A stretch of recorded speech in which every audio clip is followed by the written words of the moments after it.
pull up these things. We're live.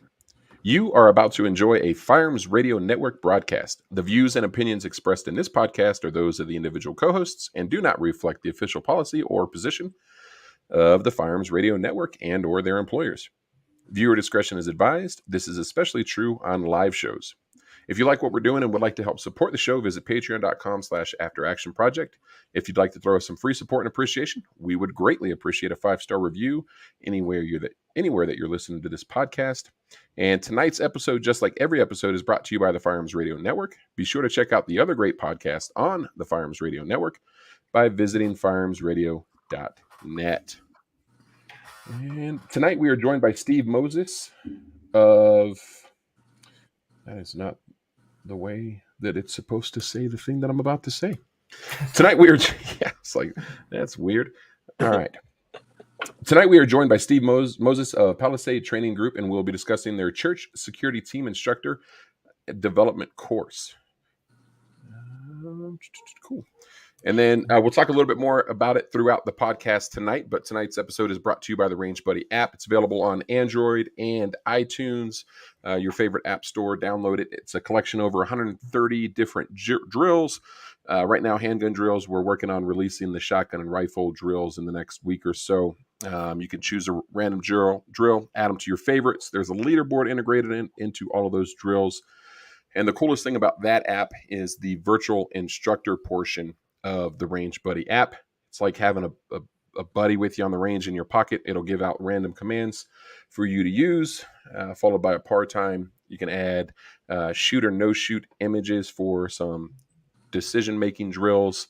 There's a movement command in there if you want to work on some movement stuff. So it's a great app. Check it out. Range Buddy app on Android and iOS.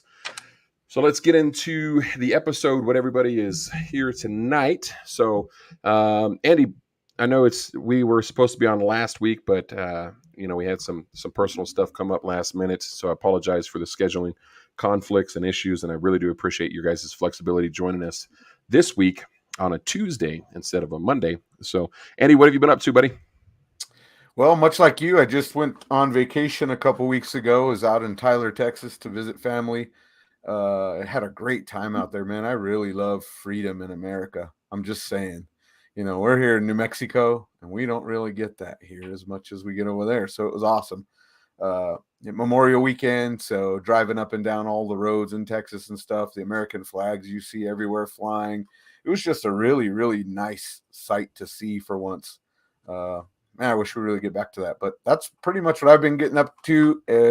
The other thing is my son-in-law now, just about every Thursday or so, we are going to the range and we're trying to make a schedule of it to where we can practice at least once a week, run a few hundred rounds down range and use that Range Buddy app. So just trying to stay proficient and actually building up my gear to where I can really start competing a little bit more this year.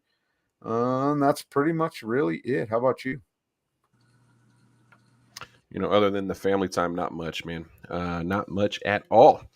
So back trying to get caught up with everything now. After you try to disconnect for a week, it kind of creates a little bit of backlog of emails and text messages and phone calls and all that good stuff. So I think I got worked through most of that stuff last night and this evening. But let's get into it. Steve, if you don't mind, introduce yourself to our listeners for those folks that that might not be familiar with who you are. And do a brief intro on the class that we'll be talking about this evening. Well, my name is Steve Moses. I am a director of training and co-owner of Palisade Training Group. We're a firearms and tactics training company out of the Dallas-Fort Worth area. I have two business partners, Alan McBee and Guy Schnitzler. We just added a new instructor, Doug Gregg, and we have an affiliate instructor that maybe some of your members might know that's joining us named Wayne Dobbs, who we've had a long relationship with. Myself, I've been a firearms trainer now for about 30 years. I started at the Texas Pistol Academy back in 1994. Since then, I've worked for a couple of different organizations, including I had the Southwest company for Andy Stanford's OPS school, Options for Personal Security, one time. My partner, Alan McBee, and myself, we formed Palisade Training Group a couple of years ago, and we've been offering training both in the DFW area, and we've traveled to multiple states bringing different classes there. The class that we are most known for is going to be our Church Security Team Instructor Leader Development course. We developed that after being on a mega church security team in the DFW area for about 8 years. It was a 9-man team. It had 3 satellite campuses. Both my partner, Alan, and myself, we were experienced instructors when we started working on that team. And as such, we both ended up in positions of leadership. He was the agent in charge, and I was the shift leader when Alan was not available. And that's something that we did for a long time. We then developed, kind of a preliminary church security class. Kind of started out as more of a show and tell. And after about 10 years of doing that, we've gone ahead and put together a 2-day level 1 Church Security Team Instructor Leader Development course. Got multiple instructor certifications, including OC, less lethal, force on force, active shooter response, small impact weapons, empty hand, knife defense, red dot pistol. But most notably, and one of the ones I'm most proud of are going to be, is that I'm a range master certified master firearms instructor and defensive shotgun instructor. So pretty proud about that. In Texas, when you first started working on a church security team, the only way you could do that legally was to be a level 4 personal protection officer, which basically that's the same certification you need to do dignitary and executive protection. So I obtained one of those in 2001, and about 5 years later, I actually became a certified licensed level 4 personal protection officer instructor. So got a few instructor certifications under my belt. Don't by any means profess to be an expert in all of them. I pretty much try to stay in my lane when it comes to, putting out information that I think really needs to be put out best by experts. But what we have found is that by exploring some of these classes, it's really allowed us to improve our basic programs and kind of focus maybe just on one tool in that toolbox that we think needs particular attention. I'm a Helson Gracie Brazilian Jiu-Jitsu brown belt. I'm pretty excited about that because I had a martial arts background, but I did not start Brazilian Jiu-Jitsu until I was 57 years old. So it took me a while to get to that. And that's one of my proudest accomplishments. Got several pictures of myself with Helson. And what I really kind of wanted to talk to you guys about today was our Church Security Instructor Leader Development course. One of the things that we decided that we wanted to do, as opposed to doing a lot of church security fundamentals courses, which we do on demand. We have 2 of them scheduled this year, but we decided we'd rather be a force multiplier. There are a lot of teams all over the United States that are forming or have formed church security teams or house of worship teams. They're not all churches. And we decided that what would probably bring us the most satisfaction, ultimately do the most good, was instead of doing and trying to teach everybody ourselves, which of course is just undoable, we would try to develop a course for instructors that were already skilled instructors, such as Mike, that could then go and take this material and hit the ground running. The class itself is designed for exactly that. However, there are some people that do not want to be instructors, but they are church security team leaders or aspire to be leaders or setting up a team. And so we went ahead and opened up that same course to them. Man, that is awesome. I want to dive into a bunch of that in just a minute. After we get Mike's introduction, maybe I'll be able to talk today. I don't know. We'll see. Mike, introduce yourself to our listeners. Tell us a little bit about your firearms training background, and then what brought you to this course. Okay, absolutely. And I probably can stumble over my words, but even more than you can, Jeremy. Before we get done here, I'm sure I'll get an opportunity to do that. So my name is Mike Abla. I am a retired registered nurse. Been retired for a little over a year now, and I'm also a Rangemaster certified basic handgun instructor. And have a little training company here in Oklahoma City. We mostly train out of the Oklahoma City Gun Club. That's kind of our venue of choice, and try to offer classes to folks who wouldn't feel comfortable in a traditional firearms class. And that's kind of how we market ourselves. So I'm one of those guys that I've been shooting all my life. And that's been a fairly long time. I'm in my 60s. So I've been shooting all my life, and then in about 2008, I actually learned how to shoot. Right, so I started actually focusing on how to hit things rather than just shoot the pistol. And in that journey, I was fortunate enough. Well, I was fortunate to have several mentors, and Steve certainly is one of them. I think I first trained with Steve in about 2014 at a conference here in Oklahoma City. What we had we called the Big Saturday, that was held at the H&H Firearms range here in Oklahoma City, and that was when I first sort of came under Steve's tutelage, as it were. And once I got a little bit of that, I knew I wanted more. And so I've just continued to train with him at every opportunity that I've had. And I think this last year, I've done like 4 classes with you, Steve, if I'm not miscounting, in one form or another. And this was the most recent. I was really, really fortunate. And Steve and I have talked about this a little bit. I was really fortunate that just a few weeks before we did this church instructor and church security instructor and leader training, that I was able to do Steve's or Palisade's gunfighting in crowds class. And that really, really was super helpful. If you can imagine, the material from gunfighting in crowds was so applicable to church security team training, right?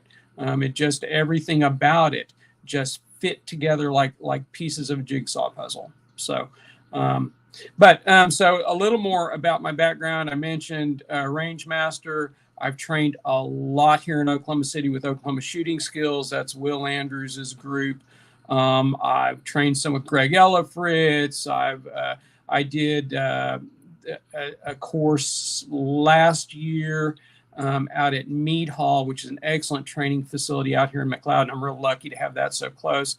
Did an excellent course that was counter robbery in the non-permissive environment with Daryl Bolke and Cecil Birch and Chuck Haggard. So that's a fantastic course as well.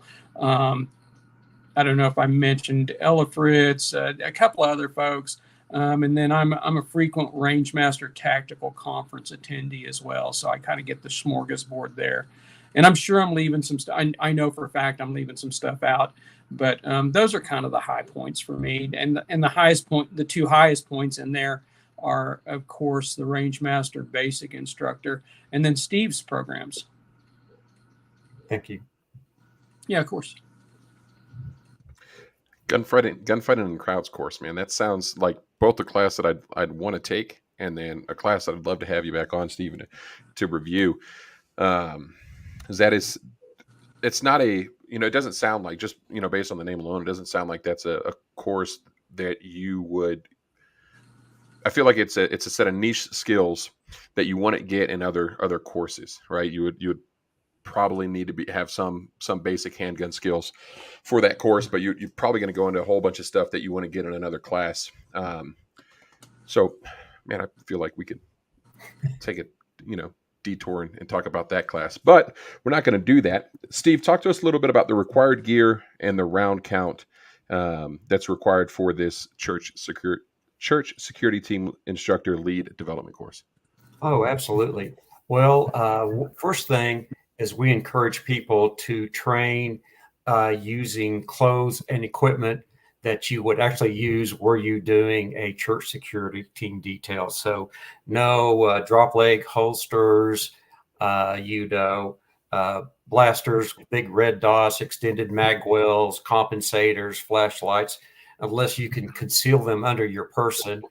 But basically, anything that you would use for normal defensive purposes, with the understanding that there is a possibility that you might have to take what we would call not so much a long range shot, but a surgically precise shot at a small target in an area where you cannot afford a miss. Because really, I guess there are no misses. There's just unintended hits. And if you're in a campus that may have anywhere from 25 to 4,000 people, in a relatively small enclosure, that bullet is going to strike something. So we really kind of like to see people work, mostly out of, inside the waistband or appendix holsters, something that you can actually, conceal. We tell people that, it's cool to show up with a photographer vest for the class, but unless you go to a service in which people normally wear that, you will stick out a little bit. And other than that, it's just, we've had people that show up every single day wearing a coat and tie because that's the way that they're going to perform. And man, my hat is off to those people. But that's kind of the big thing. It's almost like a normal range class. Typically, you can get through it through about 400 rounds. People sometimes are kind of disappointed to find out that, okay, so you've got a 2-day class and you're only going to shoot about 400 rounds. Well, shooting is a very small but critical part of church security. Much more important is just going to be having a team that is working under an operating order that everybody understands. They understand the importance of tactical positioning. They understand how to observe suspicious contacts and interact with them in such a way that they can be intercepted before they get into the sanctuary, ideally, perhaps maybe out in the parking lot. And, any medical gear that they would normally bring, typically they're going to bring none. So that's why we have a 90-minute immediate action medical block taught by one of our instructors who's a combat veteran. He's actually got a Purple Heart. Many of the skills that he teaches has been practiced. He's practiced on others, and it has been practiced on him. And then how, each of those members can have something on their person that allows them to deal with a life-threatening wound that, if not dealt with immediately, might cause a loss of life. In terms of, every other thing, we just say, come with an open mind, bring a notepad and a pen and, be prepared to, give everything that we offer up a chance. We'll have people that have said, well, I disagree with that during the program, only later on to say, well, I really didn't see it in that perspective. I kind of changed my mind on it. And our response to that is, we really don't care if you adopt everything that we teach you or not. We just want to throw some stuff out to you that we know works. It's been proven to work, and it may be a fit for you or it may not. Is there a minimum qualification or skill set that students must have before attending this course? We let them know in advance that there will be a shooting test. It's not a real difficult test. If you can shoot the KR training 3 seconds or less test, which is just a 20-round test, and pass that at a 90 level, you'll do just fine. We use a slightly modified version of the KR training, which is Carl Wren, master instructor, one of my mentors. We use that as the test. However, we've just changed it a little bit in order to maybe address some skills and tactics that someone in a church security environment might use, as opposed to someone that was maybe approached by an armed robber. Makes sense. Mike, I want to kick it back over to you. What gear were you running, and what's a piece of advice, or what's something that you wish you would have known prior to signing up for the class? Okay, excellent questions. So I was running a Smith & Wesson M&P, 17 rounds. I can conceal that under an untucked shirt with the holster that I use. My spare magazine was a 17 rounder, except for a couple of times I think I was running something with an extension on it in the spare, because I can fit those in under my shirt as well. I was running a light, but we never use that. I never leave the house without a canister of palm spray, so I had that with me as well. And then I think I was running a clinch pick too. Had a clinch pick on, so but that was it. And what would I think if you're grounded in your shooting skills, this would not be a terribly difficult class.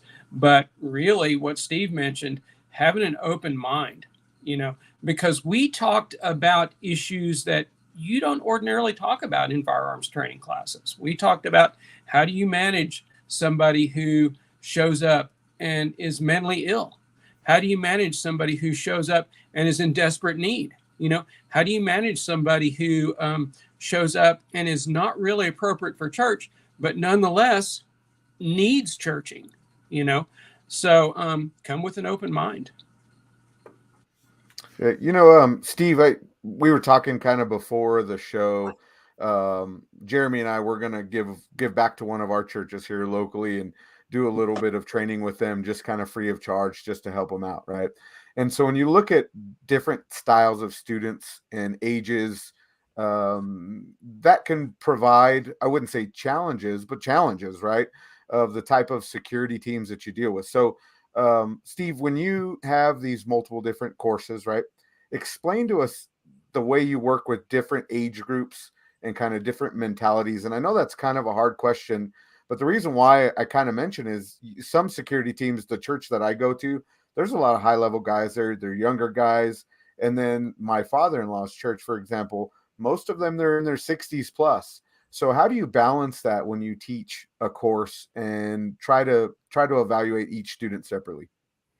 Believe it or not, we treat the students the same throughout the course. We actually have one exercise called Know Your Lamentations, not limitations, but lamentations, which is a drill in which we see what is the farthest distance then you can consistently on demand hit an 8-inch circle. And that's understanding that under stress, you're probably going to have a significant degradation in your performance.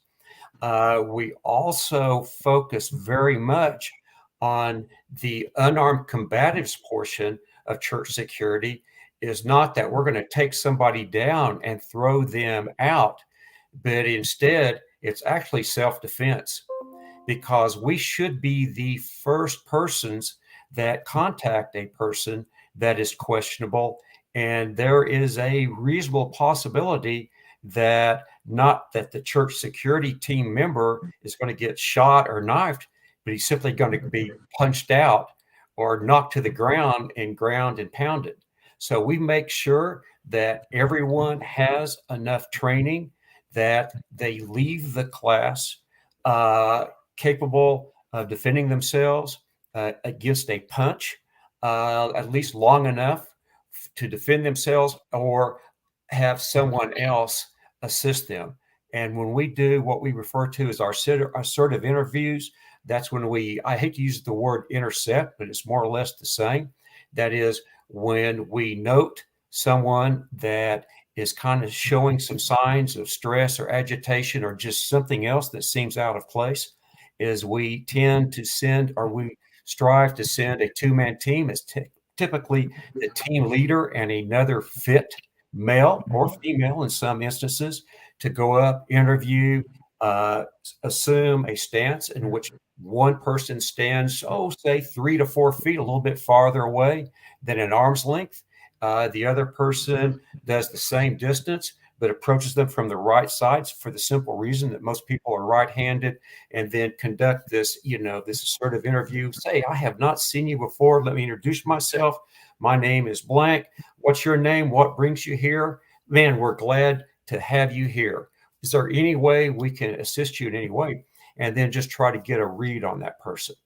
At all times, the person in the support position is in a position and prepared to move in and lay hands on that person if they go for a weapon or they attempt to attack the interviewer. And the interviewer understands that he needs to keep his hands up. We kind of worked some through the Craig Douglas Managing Unknown Contacts method of dealing with unknown contacts, using the same default cover that Craig, Cecil Birch, Paul Sharp, Chris Fry, a lot of people. I don't want to leave anybody out. I'm really poor at giving everybody attribution that deserves it. And I've done it for so long, I can't remember who it came from sometime, but defend themselves. Now, we also have a block on what we call tactical positioning. And with tactical positioning, that is when we take into consideration the strengths and the weaknesses of every member of the team. And some of them are going to be very more in an eyes, ears, walkie-talkie, and if necessary, use a firearm than others that are a little bit more. I don't want to use the word well-rounded. I would like to believe that I was well-rounded. I think I'm well-rounded right now, but I don't know how many more years, at my age, I'm going to be in a position where, okay, I'm willing to, get in there and scuffle with somebody. I like the fact of using that, right? Because we often, men, most of the time, usually women don't have egos, but men, obviously, we don't want to admit that we have faults and we have kind of weaknesses, right? And so I think it's a huge benefit to be able to evaluate your team and kind of see what each person has, whether they are, quote unquote, well-rounded, who has the skills to talk to somebody, analyze situations and things like that, look at the pre-violence indicators, things like that. So I think that's a good benefit of and that's kind of where I was going of, each different person we have on a security team may have a benefit that another one may not have, unless you're kind of somebody who's well-rounded, like you said. So I like that idea. And just kind of going back to what you mentioned, you have a 400 round course for 2 days. And we always say in our concealed carry course, concealed carry self-defense is not always about shooting, right? And we mentioned this in our class. Like if you came to our class and you think that this is going to be a 2-day shoot 'em up class, you came to the wrong place, right? Because there's so many other things that we need to analyze other than using the firearms. And then we build in a little firearms too, right? So I really like that. So Mike, what kind of part of the course do you feel benefited you the most, specifically with the Church Security Team course that we're talking about today? Right. Well, Steve mentioned the assertive interviews. I found the process that Palisade laid out for that to be a fascinating process. And I didn't mention this when I said I'm a retired registered nurse, but I spent the majority of my career working in mental health, working in inpatient psychiatric hospitals. And so there were some parallels I could draw to my own experience. I just felt that those techniques that we learned were so strong in that class. That there are a lot of things you can do outside of a psychiatric hospital that have maybe more value in the real world. In psychiatric hospital, you're very constrained in the way that you can address aggressive behavior. In church security team work, you also are constrained, but maybe not as constrained. However, the cool part for me, at least in this class, was that we approached everything with such sensitivity. I mean, there was never time in this class where it was sort of like, so if they show up with this behavior, then you just grab them and throw them out by their ear.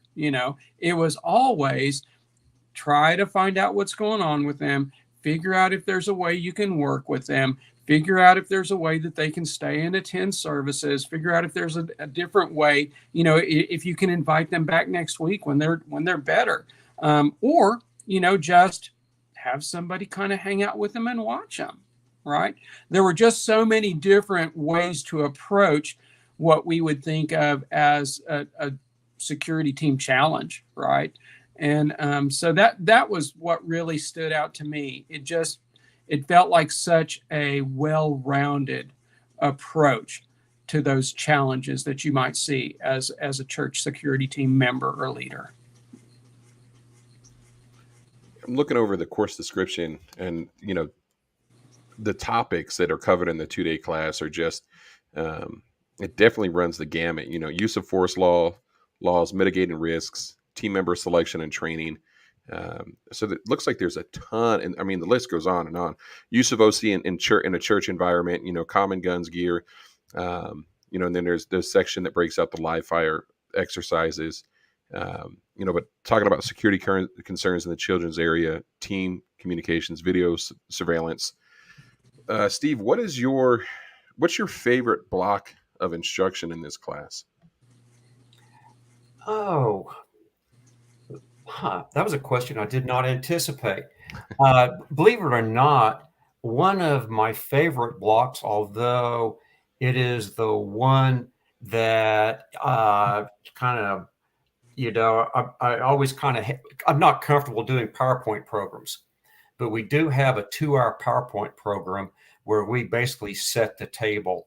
And I first developed this program about 10 years ago, and then I may not be that smart, but I know smart people. I had Tiffany Johnson do a rework on our PowerPoint program, and it is amazing because we can cover a lot of information in a relatively short time in a way that, for the most part, keeps the students involved. And one of the things that we do is we talk about the importance of developing a security plan with the church leaders or house of worship leaders.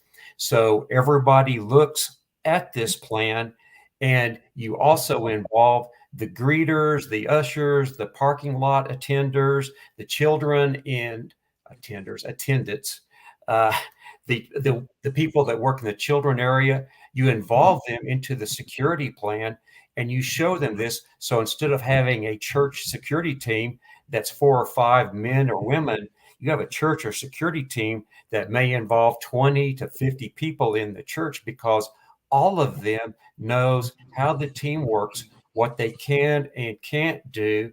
And you've got all of these eyes and ears to spread this information out, so you can see the threat coming long before it gets into a situation where it can do a lot of harm. I very much enjoy that.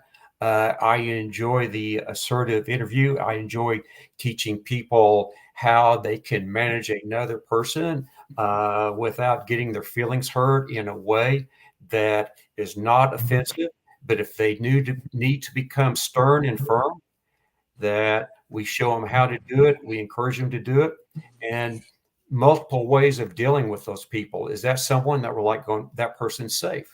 Or is that someone we're saying, okay, let's keep a camera on him or her anytime they're in the sanctuary? Or do we plant a team member on them that stays at a respectful distance, alternating those team members, and shadow them for the duration of the event? Or do we go ahead and we ask them to leave then? When we ask them to leave, it's only happened a few times in my experience. Basically, we do not touch them. The only time we touch them is when they try to touch us. Otherwise, our objective is to make people safe, including that particular person, and call responding law enforcement. If there is a disturbance in the sanctuary, our job is not to go put hands on that person and haul them out of there. As a matter of fact, that could be assault or unlawful detention on our part, but instead is to just hold the situation right there and call for law enforcement. This is something that you have to make the church leaders aware, because in many instances, their thoughts are that person's causing a disturbance. It's ruining my service. We need to get them out. Well, we just don't have that kind of legal authority. And instead, you've got a disturbance going. So let's go ahead, make it safe for everybody. Let's make sure that nothing happens that we don't regret later. And then let's get law enforcement to remove them. The other thing that we want to do is we want to make sure that the members of our team respect the church, understand that their actions are representative of the church itself, and anything that they do can not only subject them to criminal and financial liability, it may do the same thing to the church or the house of worship, or at a very minimum, cause a big media stink. And of course, we don't want to kind of draw that unwanted attention. As a matter of fact, you draw that kind of unwanted attention, and you may get visitors, protesters, almost like protesters, that come visit you, and you've just kind of, created a problem. I do like the firearms portion for the simple reason that while we're spending a lot of time on short range surgical accuracy with as much speed as is needed, we're putting a huge premium on gun handling around people that we don't want to muzzle. That's kind of one of the themes of our gunfighting around non-combatants, the importance of not endangering anybody else. And if you do have to take a shot, what can you do to find a gap or some other means of controlling the trajectory of that round if you should miss or it should overpenetrate? A lot of people say, well, the answer is simple. Don't miss. Well, you get two people that are constantly moving at the same time, and you've got a lot of adrenaline flowing, and it's very possible for you to put a bullet where your assailant was, as opposed to your assailant is, and endanger other people. So I could kind of go on and on. One of the things that I did really like was we do have some combatives in there that just uses some Brazilian Jiu-Jitsu fundamentals with the objective being that we control this other person if that kind of use of force is needed, all the way to take this person down and basically incapacitate them. I'm not a real big fan of choking people out. I do not want my students choking people out, but there may be some circumstances that using that kind of force is the only thing that could, perhaps save the life of someone else. So we cover a lot of stuff. I've kind of gone on and on. I've kind of lost track and gone off in the weeds here, but I guess that's probably my response to that question. Yeah, that's awesome. And in our class, one of the classes that we teach, my favorite topic is the justifiable use of deadly force, and just the conversation that kind of happens around that. So it's always interesting for me to see, and I want to start digging into that a little bit more, what other instructors, what they really like in teaching in the different classes that they're teaching. We had a comment from Eric, who said that he took the class last year, really appreciated how you contextualize security in an environment where people are welcomed instead of simply removing any undesirables. And this kind of segues into a little bit more of what I wanted to talk about. And you mentioned you teach tactics. I want to talk a little bit more about that and your philosophy on tactics and skills, and how critical the instruction that you provide around the tactical stuff in a church security environment and perspective compared to some of those skills that you might receive in a typical defensive shooting course. So what tactics are, when a student walks away, what understanding do you want them to have of certain tactics that you're teaching in that class? Does that question even make sense, Andy? I can run with this. The first thing is that any kind of use of force is to be avoided unless completely unavoidable, and nothing else will work. Basically, being ahead of that other person having a plan in place that you can default to might require some revision as you go, but at least you know this is what's going to be my initial approach to this. I'm going to see where this plays, and I need to be somewhat flexible. We're big advocates. I do not want to threaten another person. I do not want to display my weapon. I do not want to point my weapon at another person. And I do not want to shoot another person unless there's no other option. And that's the only thing I can do to save my life or the lives of other people that I've pledged to protect. So we spend a lot of time on that. We put a lot of emphasis on movement. That is anything that we can do that would, one, perhaps be a surprise to that person that expects us to react in a certain fashion, and we don't. And also anything that would allow us to go ahead and kind of rotate the battlefield, if you will, in order that if there is going to be a two-way exchange of gunfire, that no one behind me is hurt and no one in front, behind, or on either side of the adversary is there, with an understanding that at any time people can cross right in front or behind. We play a video of the White Settlement Church shooting. We go over that several times. And not only do we kind of focus on what went down, lessons learned, the two people that lost their lives, we refer to them as heroes. They were in there, they were doing God's work.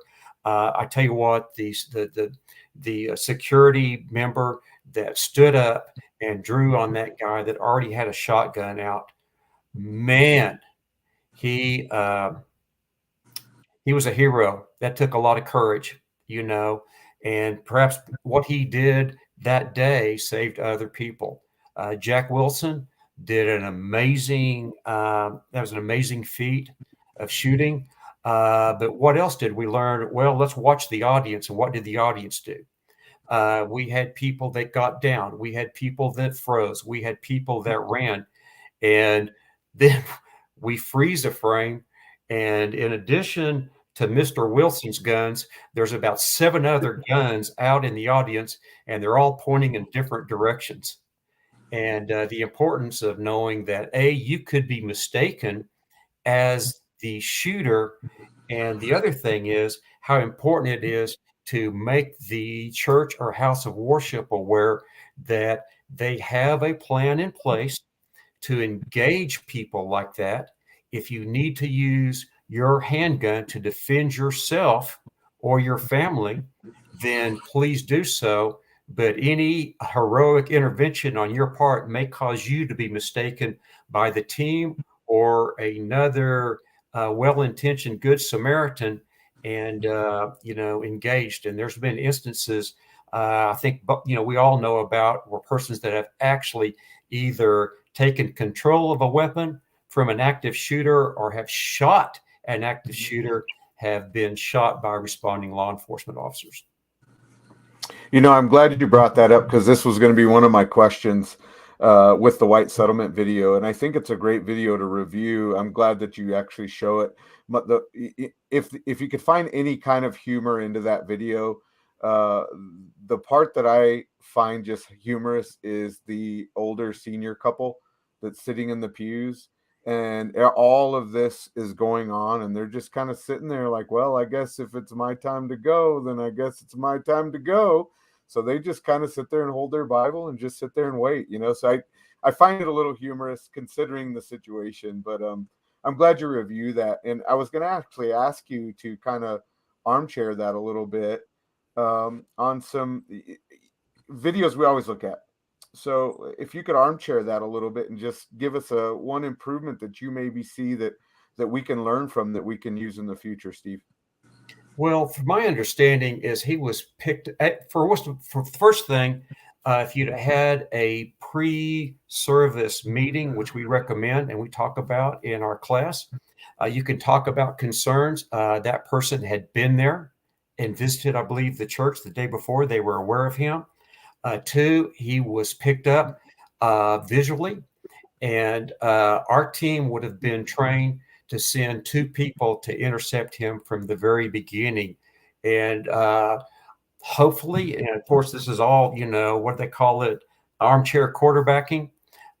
Any confrontation would have taken place very quickly with one person in the front and one person on the side engaged with the understanding that, okay, this guy's coming in and he's got a wig on. He's got an obviously fake beard. He's got a black coat on. That person should have never gotten in the sanctuary. And again, I can't pick fault for them. They had not obviously they didn't have something in place. It appeared. We can learn from that. But the thing is, if you have somebody in place, that person should have been, or could have been, I don't want to say not should, let me go back to, he could have been picked up and dealt with out in the parking lot. The other thing is that almost everybody that causes violence within a church has to first come from the outside to get in the church. And these kind of people that have a motive, especially if they're a shooter, typically they're manifesting some sort of signs of anxiety, or they've got that 1,000-yard stare. There's something about the way they're carrying themselves, the way that they are dressed. We need to intercept them. But the flip side of that is that active shooters are relatively rare. What we're most likely to see in a church, more than likely inside the sanctuary, is going to be a confrontation that's basically just an extended action of domestic violence, and where it's usually the female, could be the male, usually the female. They become estranged from their husband or their boyfriend. They start going to church. The husband or boyfriend may have a temporary restraining order against them or not.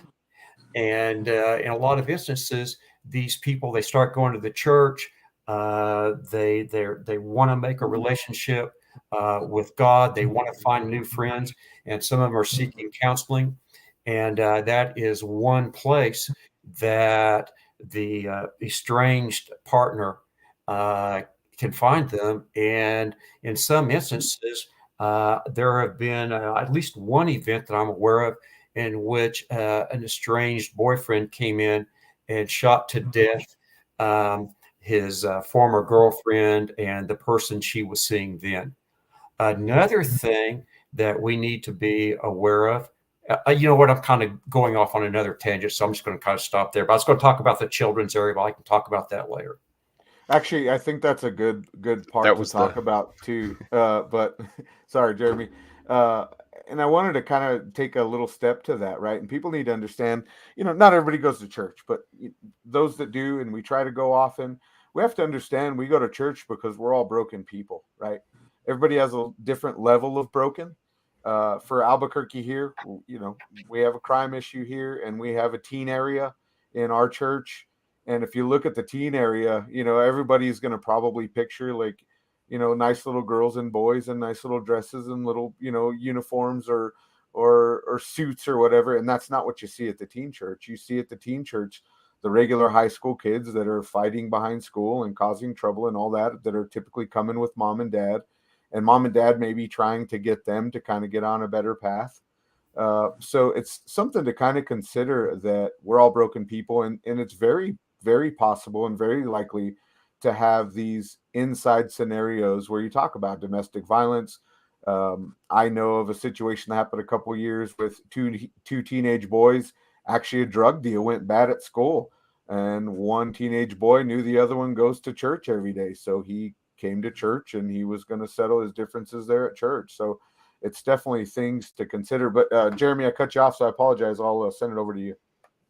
Now I'm just going to tell Steve that was actually feeding into my next question. I was going to ask, what are the, it's active shooter, active killer is the big, it's the elephant in the room, and it's specifically with church shooting. But, statistically, it's still very unlikely that it's going to be an active shooter event. And I was going to ask, what are some of the other threats that that churches should be aware of that maybe they aren't because they're missing it because they're focused on the, hey, I want to prevent an active shooter. We had Okay. there was a buddy of ours, a firearms instructor of ours, Daniel Bourne. He was on the church security team here, and he was ran down and murdered in the parking lot of the church after hours. So it's not just the active shooter threat. So what are some of those other threats that churches might be missing? You mentioned domestic violence, but are there other things that kind of fly under the radar that we should be more inclined to pick up? Robbery out in the parking lot. You have more church violence that takes place outside the building, at least 50% more outside the building that takes place inside the building. You have cars being burgled.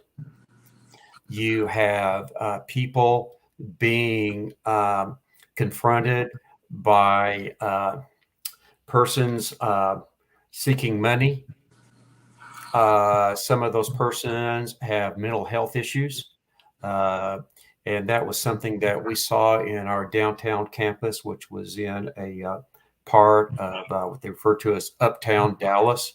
It was an area that was kind of being, built up and everything. But you had a lot of homeless people out there that would come out there, requesting money and everything, breaking into cars. And first of all, we're not there as the church security team to protect property. And that's an important thing. We are there to protect people.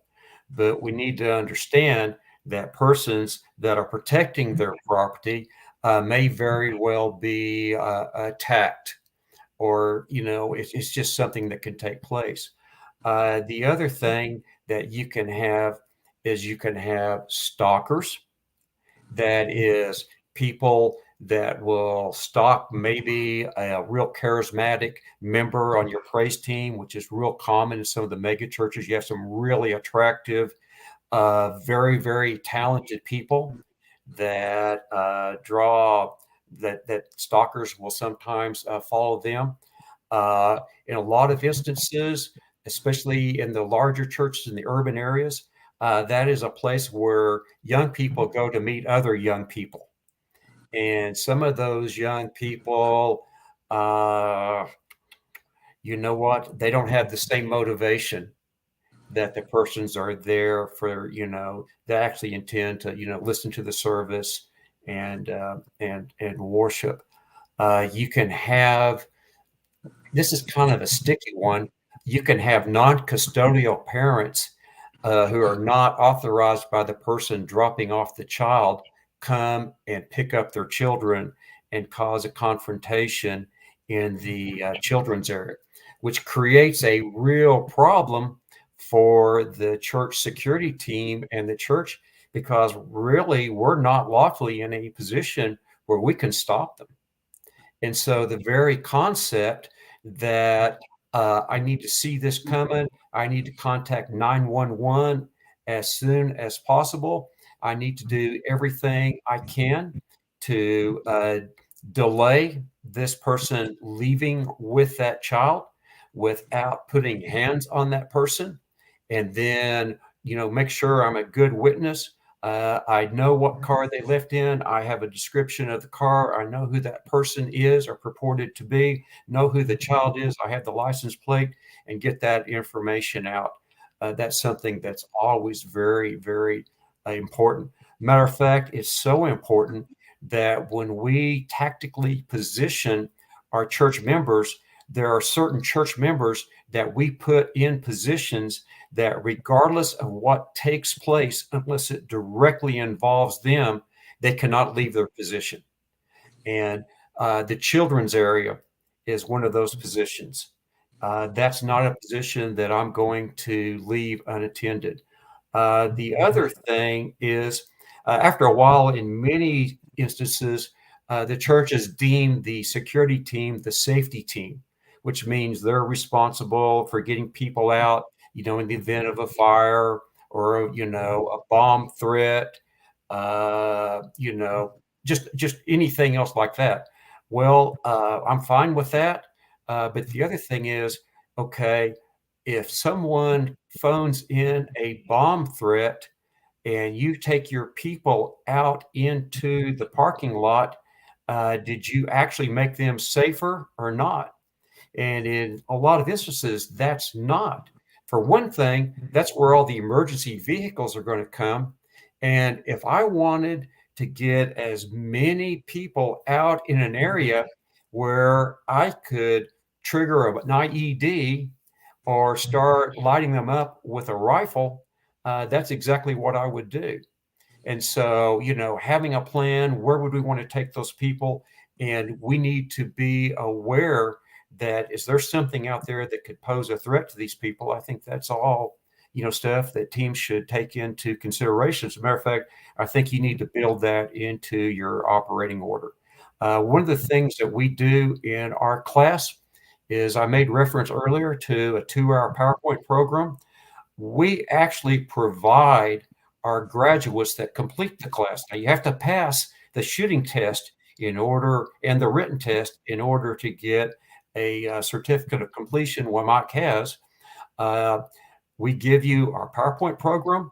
We give you our lesson plan. We give you our security order template.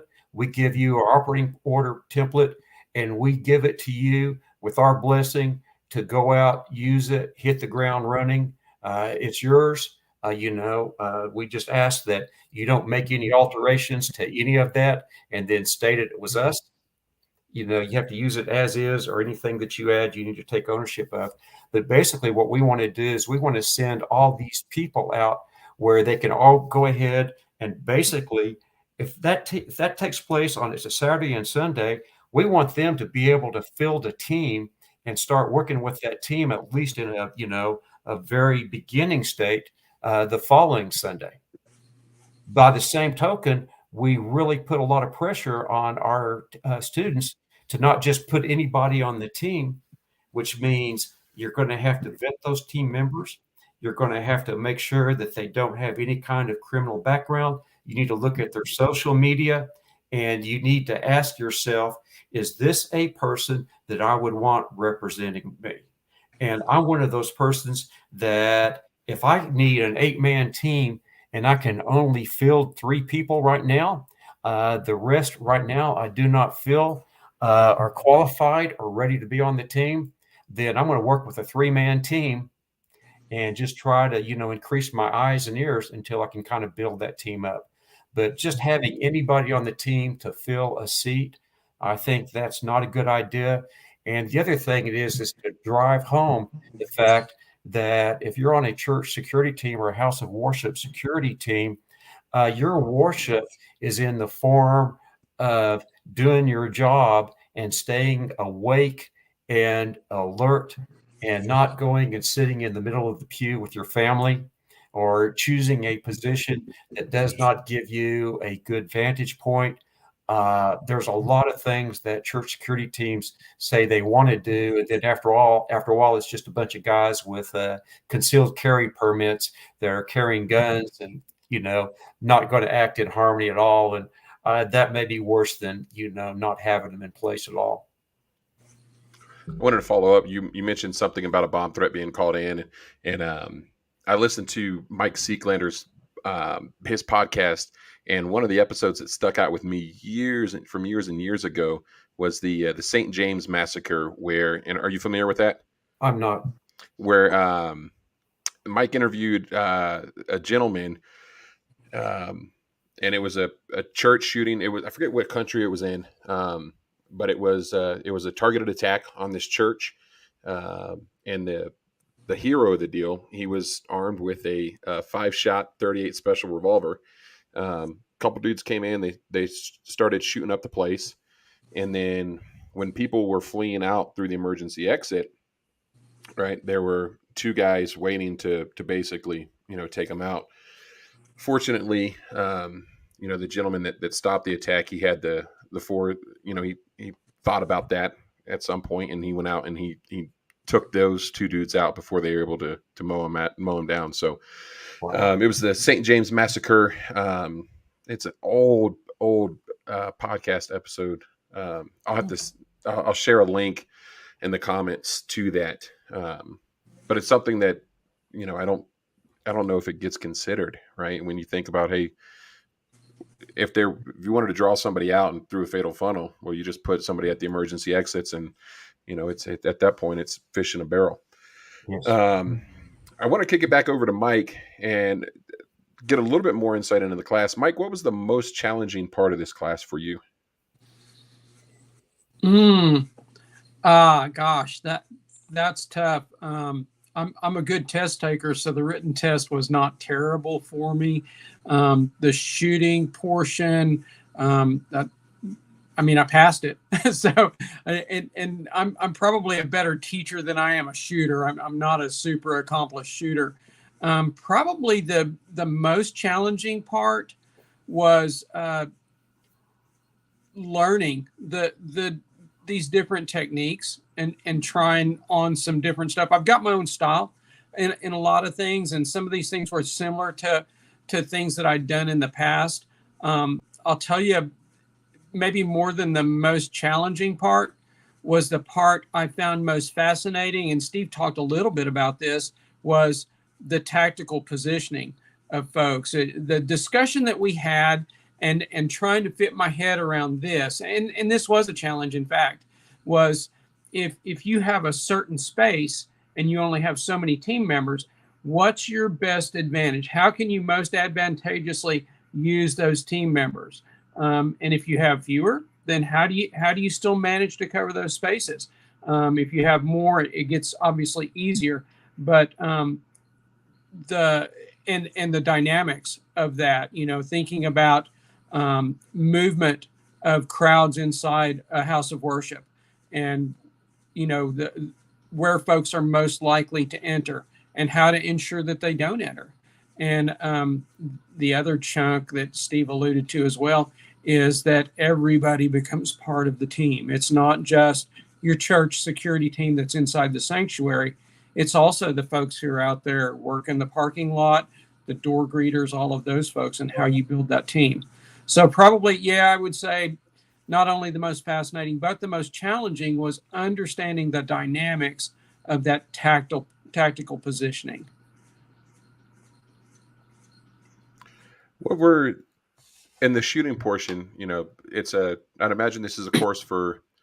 We didn't talk about that, Steve. Do you have to be a firearms instructor for this, or could it be somebody who is heading up the church security team? Well, that's why it's instructor/leader. So it could very well be someone that's heading up the team.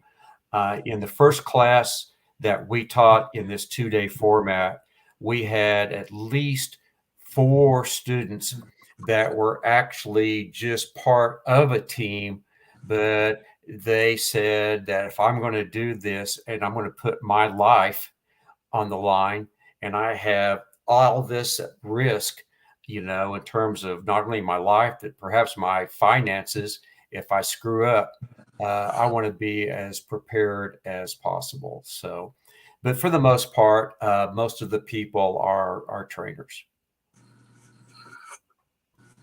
Nice. So of those students, Mike, that come to this class, the course that you were in, what were some of the things that some other students struggled with, or some of the obstacles that they had? One of the things that I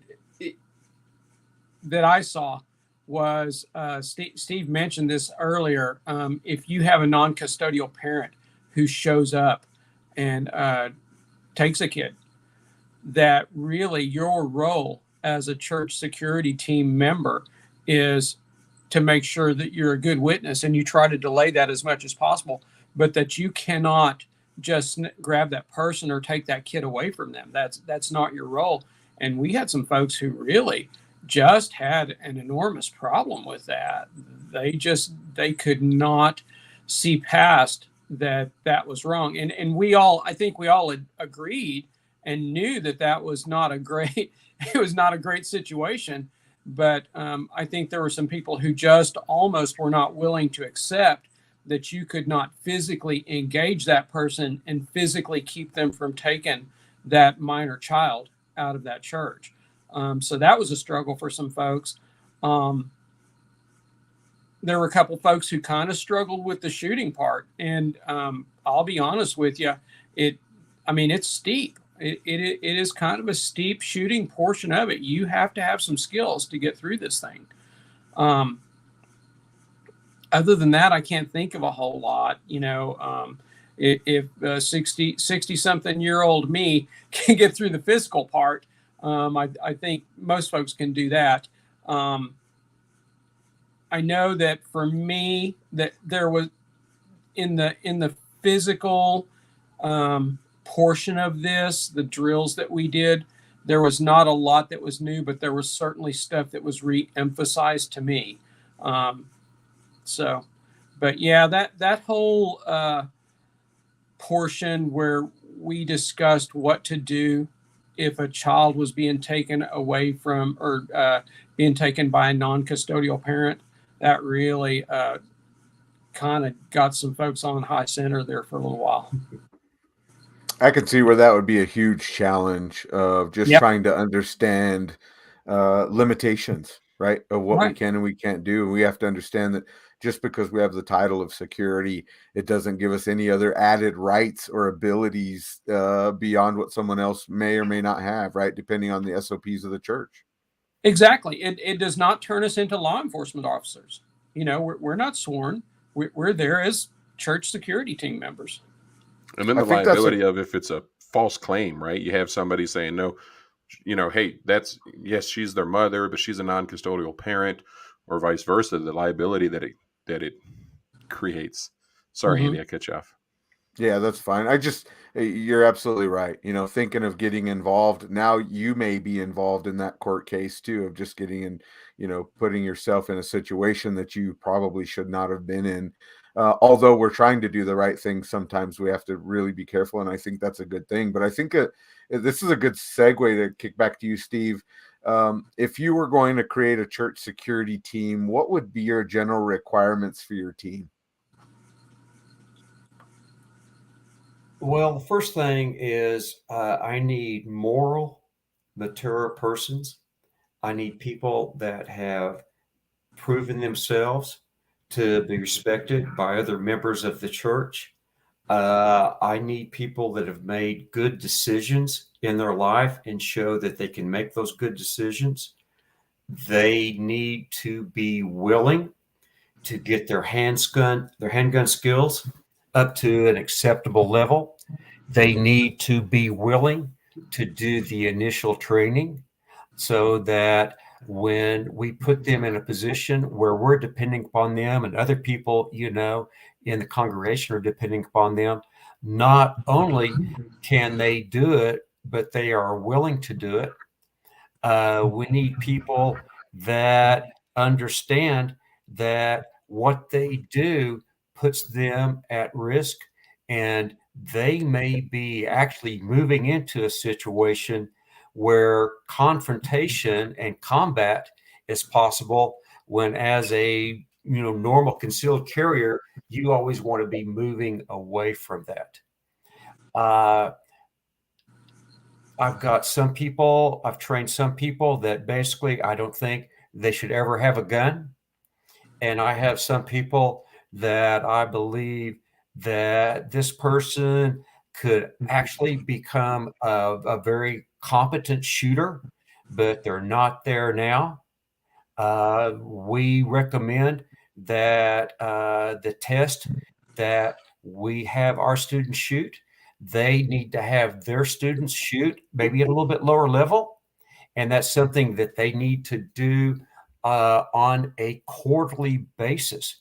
Now, everybody goes, well, why not monthly? And I'm like going, well, the only reason I wouldn't do it monthly is that after about your second month, you wouldn't have anybody there. That's just the way that people are. You're going to always have people that are gung-ho. Guess what your gung-ho people are going to do? They're people like Mike.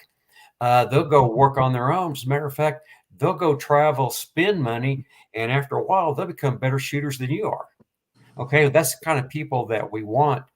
The other thing is that, especially in smaller churches, your team members are going to be older.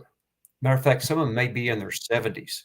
And it's just for whatever reason, fewer people are going to church.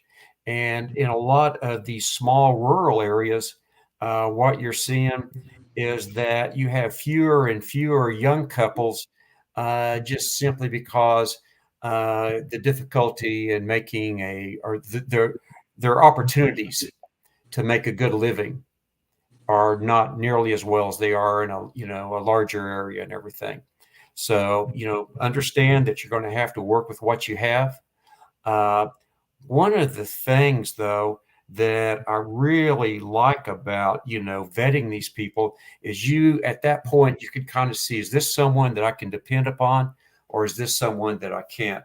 On the particular team that I was on, that I was there for 8 years. That was a 9-man team, and there were only 3 or 4 of us that were there at the beginning, that were there at the end. That team turned over multiple times.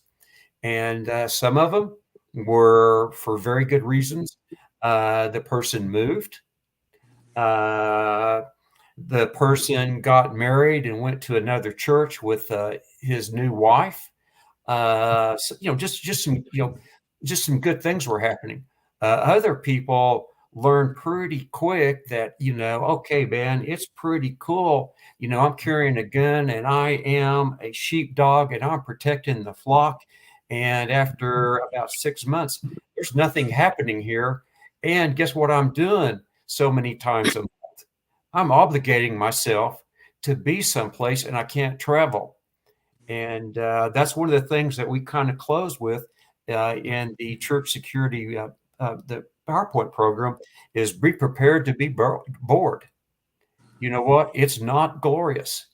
By the same token, you need to understand that at any moment it might be showtime, and be ready for that. I mean, they always say, I was in the military and it was, 90% boredom and 10%, horror. And I'm not saying that's going to be true for church security, but I'm going to say for the most part, complacency is going to become your enemy. And the more certain that people understand that from the get-go, I think that the better quality team members you'll probably end up with. This next question is brought to you by the Range Buddy app. What are some drills that you like to have students run through during that live fire portion of the class? What I like to do is I want to put a lot of focus on movement, whether it is stepping off the perceived line of fire 1 to 2 steps while going for a gun. We like a drill where basically you set up 3 shooting spots about 5 yards apart. You start 5 yards back, you run to the center one, engage a very small target with 2 rounds, run to the next one about 5 yards away, 2 rounds, and then run to the other one 10 yards away and, fire 2 rounds. So what you're doing is you're practicing moving into position. You're practicing moving a very short distance and setting up, and then you're practicing moving a longer distance where speed is necessary and setting up. So I like those particular movement drills. The other thing I like to do is I like to test myself. The Know Your Limitations exercise. Start at 15 yards, start on an 8-inch circle, fire 5 rounds, move up to 10, fire 5, move up to 5, fire 5. Okay. Now, the theory is that what you're trying to do is get to the point where you can nail them on all 3. What a lot of people do is they start at 5 and then they go back to 10 and they go back at 15. And then guess what? They find out, oh, that's the distance that I fell. So I guess I got to get closer. Well, what I want you to do is I want you to find at the distance that you fell at the very first, and then at what distance can you do it every single time, and then know that in the event that something happens, you're going to have to move to that particular distance in order to, be confident that you can place all your shots in a manner that they don't miss and they negate the threat. We're big advocates of body armor. We encourage our students, if you're going to be on a team, matter of fact, I like to require that you purchase at least, level 2A body armor and wear that. A couple of reasons for that. First of all, when people put that on, they understand that they're there for a reason. The second thing it allows that student to understand, or that member, that I can actually run into death's mouth, and my chances of surviving this have gone up dramatically. And so that means you need to be training in that gear, because guess what? You may put on that vest, and then you may put on your blaster, and then you may put on that tight camp shirt, and then find out you can't get your gun out of the holster. So, testing that stuff. And then doing some shooting at distance. I think that's just really, really good. It's not that I'm a believer in making those long distance shots. As a matter of fact, I'm super opposed to it. But what I have found is that if you work a fair amount at, say, 15 and 25 yards, it makes shooting at 7 and 5 yards just seem ridiculously easy.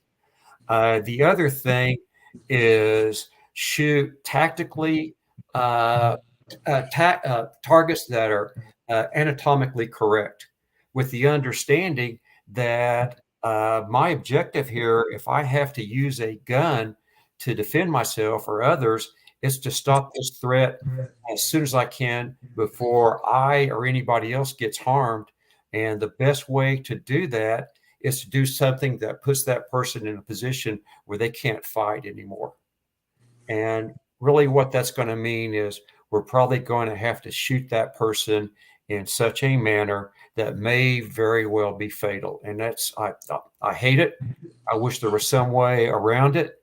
But the reality of it is, if that's the only way I can stop somebody from, continuing to, completely unload a 17-round magazine in my direction with people all around, then that's just something I'm going to have to take into consideration and commit myself to doing. Makes sense. Before we get off tonight, I want to check this comment section real quick. I want to ask each one of you all, or both of you folks, to name an instructor or two that you think that you would want your loved ones, your friends, people that you care about to train with. I know you guys mentioned quite a few. We had Tiffany Johnson, Craig Douglas, Greg Elifritz. Is there anybody else that you think your students should get out there and train with? Mike, you go first. I will. So, so I kind of have put my money where my mouth is, because I sent both my wife and my then 13-year-old to train with Steve a few years ago with Palisade. The other folks, I did mention Greg, and I consider Greg a friend, and I would tell anyone that I consider him to be an extremely knowledgeable and very good at getting complex ideas across in a simple way, right? And so that's Greg. And then I think I'd be remiss if I didn't mention Tom Givens, because Tom has so much experience and so much knowledge. He is just a repository of armed conflict in the both the police world and the citizen world, the armed citizen world. And so I think anybody would gain from taking a class with him. Just his I think it's combative pistol. I haven't actually taken that. I tried to take that right before I took the instructor. And after I had booked my room and my flight, I went back to book the class, and it had sold out at that time. So I ended up taking a trip to Florida. And while everybody else was in class, I was just on the beach. But yeah. So I would say those folks, absolutely. And obviously, I think the world of Steve and his instructors, Guy and Alan, I have just learned so much from those guys. I appreciate your kind words. I've just got a second, Tom Givens, and I really want to encourage people to, if they've considered taking a class with Tom, take it next year. If you can get in a class this year, we're all getting older, won't be doing this for, forever. Tom does have a couple of people that are now teaching some of his classes that are fantastic trainers, Akil Kadar and Lee Weems. Both of those guys, they're teaching the Range Master material. I think absolutely Tom is he's a master instructor. He's an instructor's instructor. I could go on and on about others. I've taken over 100, weapons and tactics courses myself from probably 60 or 70 other trainers by now. And every one of them has done something for me that has helped me become a better version of myself. Like I said, I've done so many classes now, I can't really give accurate attribution to, in many instances, because I can't remember which one of my instructors said exactly that. But Tom Givens is definitely the person, and I really would encourage people to jump on that train just as soon as possible. Yeah, Tom is a great instructor. Andy and I both graduated from his basic level and handgun instructor course or firearms instructor course.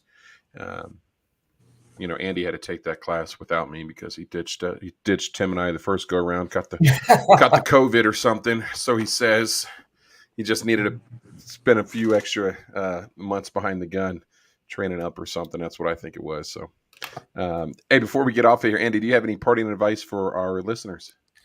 No, other than just, as always, I wanted to thank Steve and Mike coming on the show, spending their time with us. Our time is valuable, and we just really appreciate that. The same for our listeners, those that have come on live and that watch us. I've got a few messages from friends that are watching and stuff like that. So I just wanted to extend that thank you out for all of you guys for taking some time and actually listening to these guys. I think they have great things to offer, and I think it's time to travel out there and go see them. Yeah, you're home based out of Dallas, Steve, is that correct? We're based out of the Dallas-Fort Worth area. We actually have, let me look right here. We're teaching a church security instructor leader course at the Dallas Pistol Club in Carrollton, Texas on November 11 and 12. And we're also teaching the same class at Ed Monk's Last Resort Range in Whitehall, Arkansas on August 26th and 28th. That's not right. August 26th, 27th, most likely. Well, on that weekend in August. Sometime in August, right? Oh, golly. Yeah, it's the 26th and 27th is Saturday, Sunday. Here we go. August 26th, 27th. And we do have openings in that class. So we would welcome you. And you can kind of see, with Mike and what he can do and what he's learned and the incredible instruction that he's putting out is that most of our students do pretty well after taking the class. And like I said, love to have some of you in our class. And mostly, I just want to say to you, Jeremy and Andy, just thank you so much for asking us to, join you. I'm very flattered that you would have me on the show. Thank you. Well, you guys are awesome. I really do appreciate you joining us. It was a great podcast, great episode. And it's really eye-opening, the conversation that we've had. I was like, man, there's so much more that goes into the church security aspect of it. And it's like, man, it's not a handgun deal, right? There's so much more that goes into it. And through the brief conversation that we had today, it was very enlightening. It's like, man, there is a whole bunch of stuff that I haven't considered, and hopefully these churches have considered them. And if they haven't, if their church security team if their instructors and their leads haven't been out to train with you, hopefully they're getting this information and putting in some reputable, or putting some hours in kind of figuring this stuff out, because it is a it's not the big active shooter deal, right? It's all the other stuff that goes into it every Sunday, every day of the week at church. And it would be a shame if somebody missed some of those other threats or considerations that they should have been making just when they had their eyes on that big prize. So we're going to give you all the rest of the evening back. Definitely do appreciate you jumping on. And for our listeners, thank you so much for jumping on and listening and participating today. We'll see y'all next week. Remember, it's your life, it's your safety and protection, it's your responsibility.